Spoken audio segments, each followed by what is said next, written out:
ಈಗ ತಾನೇ ಅದೇ ಮದ್ದೂರು ಮುಗಿಸ್ಕೊಂಡು ಬಂದಿದ್ದೀನಿ.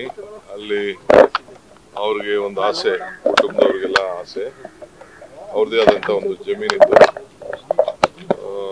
ಕೆಲವೆಲ್ಲ ಅವ್ರದ್ದು ಸಂಸ್ಥೆ ಇತ್ತು, ಸಂಸ್ಥೆಯಲ್ಲಿ ಮಾಡಬೇಕು ಅನ್ನೋದು ಆಸೆ ಇತ್ತು. ಬಟ್ ಅವ್ರಿಗೆ ಇಲ್ಲ, ನಾನು ಇನ್ನೊಂದು ಜಾಗ ನನ್ನ ಮಗಳ ಹತ್ರ ಒಂದು ಶಾಲೆ ಕಟ್ಟಬೇಕು ಅಂತ ಹೇಳಿದಂತೆ. ಸೊ ಅಲ್ಲೊಂದು ಕಾಫಿ ಡೇ ಬಿಲ್ಡಿಂಗು ಇತ್ತು. ಆ ಜಾಗದಲ್ಲೇ ಒಂದು 6-7 ಎಕರೆ ಇದೆ. ಅಲ್ಲೇ ಅದನ್ನ ಮಾಡೋ ತೀರ್ಮಾನ ಮಾಡಿ ಶ್ರೀಮತಿ ಕೃಷ್ಣ ಅವರು ಕೂಡ, ಪ್ರೇಮ ಕೃಷ್ಣ ಅವರು ಕೂಡ ಅದೇ ಆಸೆ ಪಟ್ಟರು. ಸೊ ಆ ಪ್ರಕಾರ ಅಲ್ಲೇ ತೀರ್ಮಾನ ಮಾಡಿ ಎಲ್ಲ ವ್ಯವಸ್ಥೆ ಮಾಡಿ ಬಂದಿದ್ದೇವೆ. ನಾಳೆ 10 ಗಂಟೆಯಿಂದ, ಇಲ್ಲಿಂದ 2 ಗಂಟೆ ಆಗ್ತದೆ ಹೋಗೋಷ್ಟು, 8 ಗಂಟೆ ಬಿಟ್ಟು 10 ಗಂಟೆ, 10 ಗಂಟೆಯಿಂದ ಎಲ್ಲ ಮಂಡ್ಯದವರು ಭಾಳ ರಿಕ್ವೆಸ್ಟ್ ಮಾಡಿಕೊಂಡ್ರು ಮಂಡ್ಯಕ್ಕೆ ಬರಬೇಕು ಅಂತ. ಆ ರೀತಿ ಕಷ್ಟ ಆಗ್ತದೆ.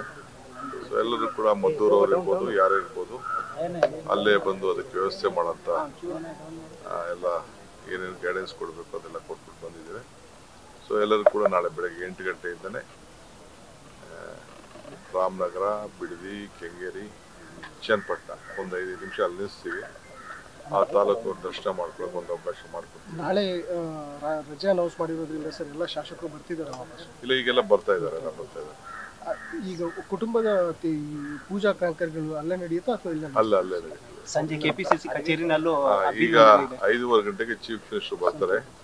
ಬಂದ ಮೇಲೆ ಪಕ್ಷದಿಂದ ಅವ್ರಿಗೆ, ಪಕ್ಷದ ಅಧ್ಯಕ್ಷರು ಆಗಿದ್ರು, ರಾಜ್ಯದ ಕಾಂಗ್ರೆಸ್ ಮುಖ್ಯಮಂತ್ರಿ ಆಗಿದ್ರು, ಆ ರೀತಿ ಏನು ಗೌರವನ ಸಲ್ಲಿಸಬೇಕು ಆ ಕೆಲಸವನ್ನ 5:15 ಗಂಟೆ ನಂತರ ಅಲ್ಲಿ ಭಾರತ್ ಜೋಡೋ ಭವನ್ ಅವರೇ ಅದನ್ನ, ಆ ಜಾಗನ ಮಂಜೂರು ಮಾಡಿಕೊಟ್ಟಿದ್ರು ಅವ್ರು ಮುಖ್ಯಮಂತ್ರಿ ಆಗಿದ್ದಾಗ. ಅಲ್ಲೇ ಅವರ ಅಂತಿಮ ನಮನ ಸಲ್ಲಿಸುವಂತ ಕೆಲಸವನ್ನು ಮಾಡ್ತಾರೆ. ಖಂಡಿತ ಮಾಡ್ತಾರೆ. ಇವತ್ತಿಲ್ಲ, ನಾಳೆ ಇಲ್ಲ. ನ್ಯೂಸ್ ಫಸ್ಟ್, ನಿರ್ಭೀತಿಯಿಂದ ನಿಮ್ಮ ಪರವಾಗಿ.